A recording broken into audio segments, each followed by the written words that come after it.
Assalamu alaikum, fam. Hope you're doing well. So, another transcendentalist thinker is Henry David Thoreau. Now, he's similar to Ralph Waldo Emerson in the sense of going to nature and really thinking about life and stuff like that. So, one interesting thing about Henry David Thoreau is that he really likes to go out to nature, and he phrased it as sucking out all the marrow of life. And I thought that was really cool because he goes into a very deep state of resignation, and he pretty much says in many of his works and such that he kind of wants to get out this essential facts of life. He likes this rawness of that type of reality, and he phrased it in a very cool way by saying that he wanted to live sturdily.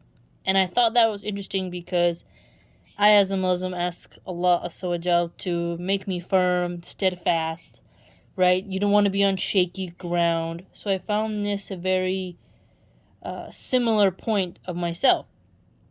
He also has a cool way of saying that he kind of wants to be Spartan-like and put to rout all that's not life. I thought that was cool because, as you know, the Spartans were excellent fighters, and they were also very brave against the Persians. So when you say put to rout means like you've broken the line, so they have to disperse and go out. So he really wants to be forward. He wants to get at the marrow. And as someone who has made bone broth, you boil the bones for a long time, at least 24 hours, to get the marrow out, and it's delicious to make bone broth with like grass-fed cow bones. It's just amazing. Now, you can also use a very powerful like drill machine. When I worked as a butcher, you have to slide it in through this like zzz, and it like breaks down the femur. You open it up, and then you put a little bit of garlic, a little bit of olive oil, some parsley, some chili flakes, a little bit of breadcrumbs. You put it into the oven and you cook it. It simmers up. You pull it out of the oven and you eat the marrow with some crostinis, which is like toasted bread. It's so good, man. If you haven't eaten bone marrow, it's usually pretty expensive, but if you've eaten bone marrow from a grass-fed, humane certified, organic, just really good pasture-raised cow, the flavor is just amazing. So making bone broth and then eating, the marrow, you can see how it's a very, it takes time. So when he uses this example of to suck out the marrow of life, it's like the intensity, the time, laboring effort that has to go into getting that marrow, right? It's not surface level, right? When you take meat off a bone, you had to, get your knife and you have to take it off, right? But to get to the marrow is harder. So notice how he has that really good example of getting at the essential facts of life and then comparing it to the marrow example, because the marrow is essential to the body. Your bone marrow is really something that contributes to your health. I had a classmate who had bone marrow cancer, and it's very hard. When you have to get a treatment for that it's quite painful and difficult. So marrow, is something that humans have not really thought about sometimes. But whenever you call someone a coward, you're like, well, he doesn't have the marrow for it. It's like it's not really in you to the bone, right? So it's a very great writer, his very natural way of speaking. He also has another example here. He says, to cut a broad swath and shave close. So I like that because when you swing a scythe to cut the corn, you swing as far as you can go without, obviously, you're not, definitely don't want to have anyone next to you. But when you cut the wheat fields, you want to go as far as you can with every stroke because you have a lot of energy you have to save. So to have it contrasted with a close shave, as you know, a good razor, if you slice the wrong way, you're going to get an ouchie on your face. I think men have a very good familiarity with shaving under their jaw, on the sensitive part of their neck, right? And then women, when you shave your legs, I mean, the leg is not as sensitive as part of the throat if men want to shave that part. So it's really like, a close shave, you need a sharp blade, and a broad cut, you need to have your precision accurate and know who's around you. So this route example and then broad shave both have reflections of knowing your surroundings and then dispersing out. And then with the marrow and the close shave, you're going in. So he has a very great way in just a few sentences with his very great poetic language to make you picture something in your mind about how you should go about living your life. And going in nature is going to help you do this, he contends. He goes further, to drive life into a corner and reduce it to its lowest terms. So how cool is that? So now he said close shave, marrow. Now you're driving life into a corner and reducing it to its lowest terms. Now, marrow is its lowest terms. A close shave is getting to the lowest terms because you're not trying to have a stubble, right? You want to get it smooth. You want to really get it there. So I like that life isn't chasing him. He's not running away from life. He's putting life into a corner.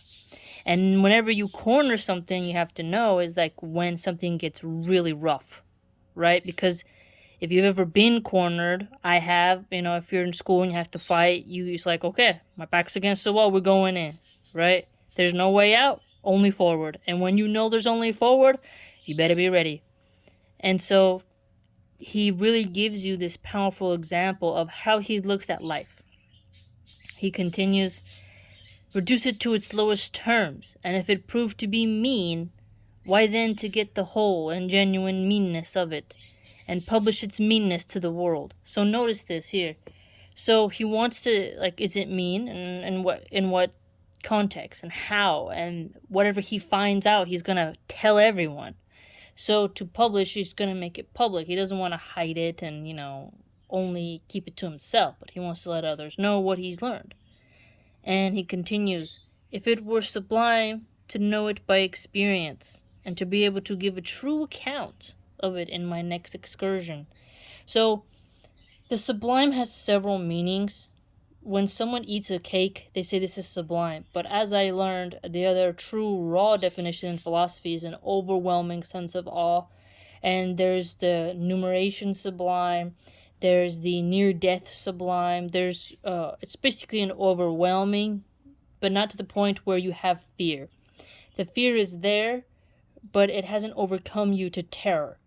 Because sublime and the line, that's then terror and horror is on the other side. So, Niagara Falls, some people go right to the edge, they've never seen that amount of water, they're like, whoa. Maybe you are in the middle of a stampede, but you're safe on a perch, you won't be trampled to death. The ferocity, the thunder of all those hooves is something sublime. You're near death if you fell in, and they trampled you, but you're on a safe perch, so it's not exactly the same. It would not be the same if you were like petting a lion or a tiger. It's not the same, I would argue. This is about an overwhelmingness. Maybe you could say an earthquake, but you were not near any power lines or a tree, but you were in a safe place, but you felt this huge rock, this huge shaking, or you were close to the volcano, but none of the magma lava splattered upon you and burned you. You were able to survive, but you witnessed it going up. There's different types of volcanoes, obviously. If the ash is in the air, you have to run as fast as you can because that'll choke you out, and even airplanes can't fly through that ash because it ruins the engines because of the shape of the particles. So you couldn't really use that as an example because if a helicopter went too close to a volcano with a lot of ash, you can't see through it and you're going to be in trouble. So the sublime has been used by many to describe something that really isn't sublime, right? You can't compare a piece of cake to, you being in the middle of some elephants who are not too happy, but you're safe in your Jeep. You know what I mean? So he gives us this really interesting example for us. So notice his side of rugged bravery here. getting at the essential facts of life, sucking out the marrow from life, to rout life, to corner it, to publish your findings, to get a true account, so that you can have the experience and to keep going back at it again and again.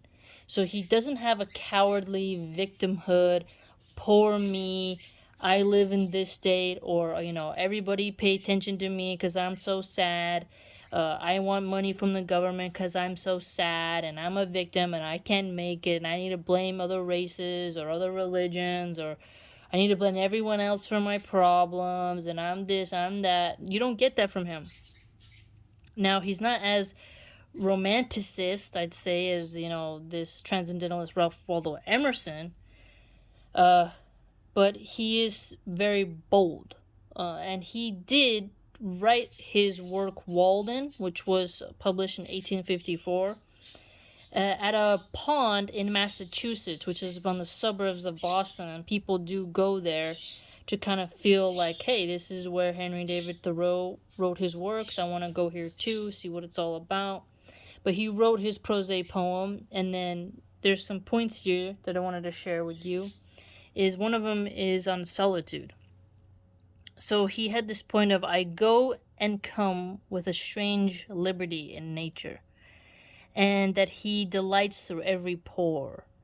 And this is something that I thought was very provocative in the mind of, like, wow, this really makes you think. It really makes you wonder, like, how being in nature, off the city plantation, off of the grid, out of the stupid office, you are free, and how important it is to maintain that and to understand that you being compressed within these high-rise cities, every move regulated, people constantly trying to rob you, steal from you, hedonism everywhere, alcohol. It's like a big, hodgepodge of just nonsense, debauchery, and, rats and other problems like in New York and in Baltimore. But here you get a contrast of, like, you're so happy in nature that you're just moving about. And I think about this when I think of the tribal peoples in America, because they, bareback on horses, you're gonna roam. You're free to roam. Today, you have to be careful where you go in the cities, because if you make a wrong turn in an alley, there's someone there with a gun or a knife, or someone who's high on drugs and wants to harm you. This will increase as liberals say to legalize, tax, and regulate all drugs. We're going to have, and to defund cops, we're not going to have this strange liberty in nature. We're going to have what Hobbes has, more brutish, reality of less law and order, more despair, and more heightened sense of fear and trauma, because we have a bunch of high, immoral, unethical drug addicts running around causing decent people problems, and then seeing them, in their own feces, homeless on the street. It's not the exact same as walking amongst the forest, hearing the birds, and going through that sort of natural experience.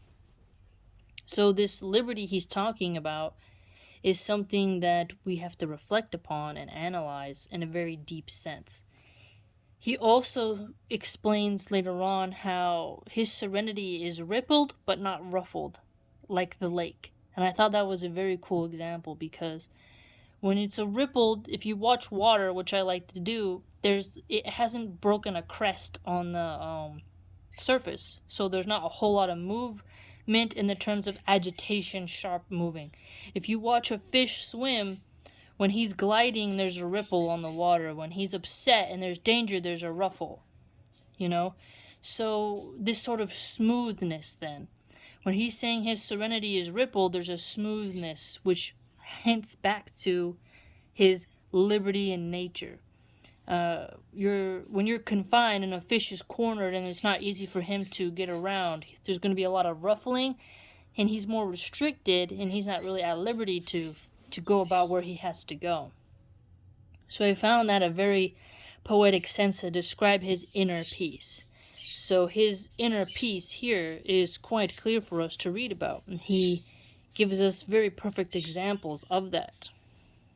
This is cool because of the way in which he described himself as a very active, forward person who wanted to rout danger.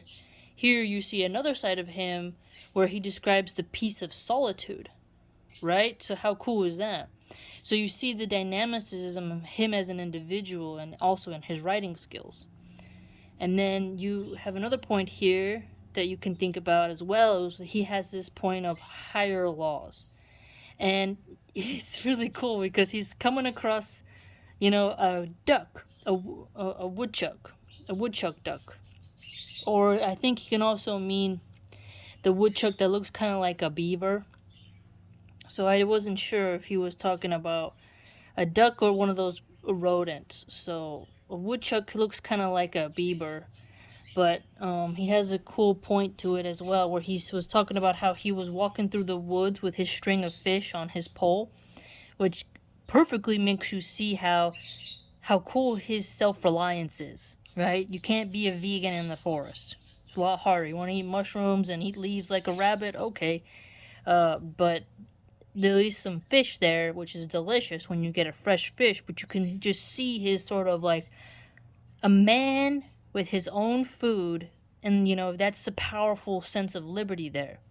Not standing in the line, praying, I'm not praying, paying for overpriced frozen fish from, Japan that does, it's not as fresh. It's just so, it's got frostbite, it's just not that good, or freezer burn. It's not the same as a clean creek and you caught it yourself and you're gonna go cook it up with some lime and garlic, right? It's very, very cool how he brings in food into his example of being this sort of essential person in the woods who is resignated to the point where he can be off the grid and not on a nanny state standing in line waiting for the government to do something. It's really quite cool. So he goes on and says how a woodchuck came across his path. He got excited and he said it was a sort of savage delight and he wanted to grab it and eat it raw, which you can't do because I don't think that type of meat, I think you'd have to cook it. There's some animals, beef you can eat raw, but I don't think you can eat a woodchuck. But he was trying to describe how he had a sort of primitive, savage feel, that it was like an instinct, there's something higher. There's spiritual life, he says, but also like this instinct of like raw, primitive nature, and that he values both of them. And I thought that's perfect because in his own writing, you can see the peace that he has, the self-reliance, the bold bravery. So you can see both of those perspectives are important in a human being to have balance. And I thought that was cool because he's a poet, and here you can see him put his personality so thoroughly onto paper that you're like, I can kind of see myself agreeing with this guy.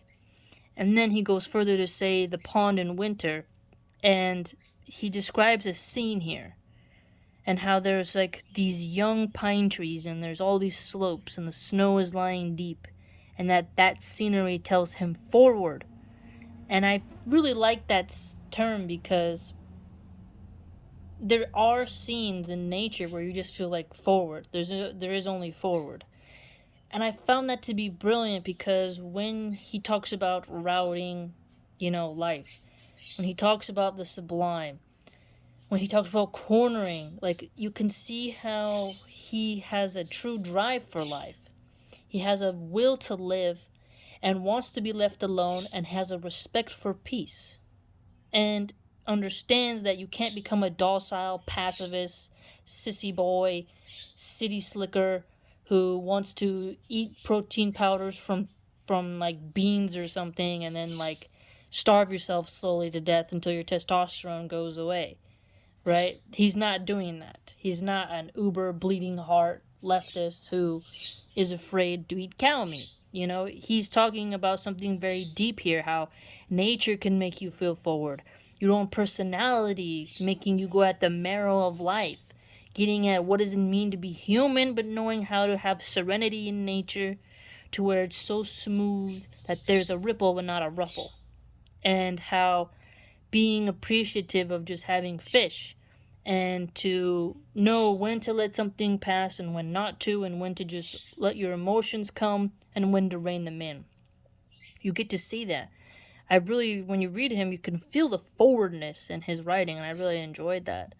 And so again, he has a cool point here in his conclusion about however mean your life is, he says, meet it and live it. Don't shun it, don't call it names.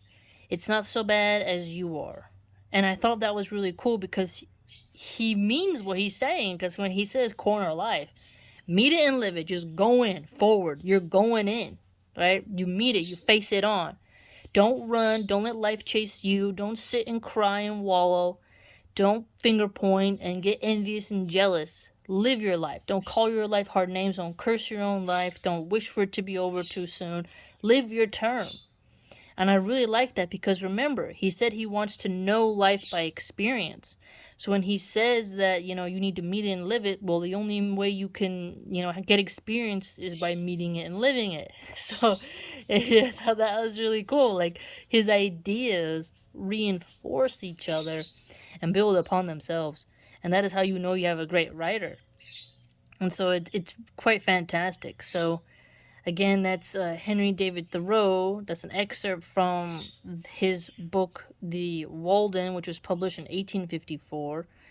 If you want to read it, I highly recommend you read it. A trippy thing, though, is that the commentator notes how people still go to the suburbs of Boston, to that pond, to the Walden Pond, named so, and that they want to commune with the same spirit that Thoreau did. I thought that was a little bit paganistic. It's not the spirit of the area, even though I know they're using it in a very not slang, but a sort of metaphor of to get in the mood, to get in the zone. Writers call that, right?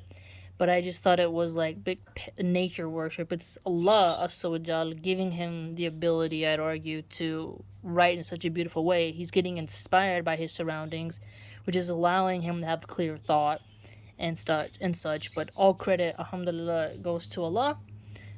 We as Muslims would say that, but I just thought you can see these sort of paganistic nature worship phrases to commune with the spirit. It sounds a little bit like, who are you talking to out there in the woods, A little jinn playing tricks on you, right? But I just thought that was a very interesting way in which you can pick up on these kind of strange phrases that are in our natural language that we have to always keep a mind out for. But again, it's a great read. Hopefully you can check it out. That's part of the Transcendentalist movement. The Transcendentalists were a reactionary movement against the rationalists.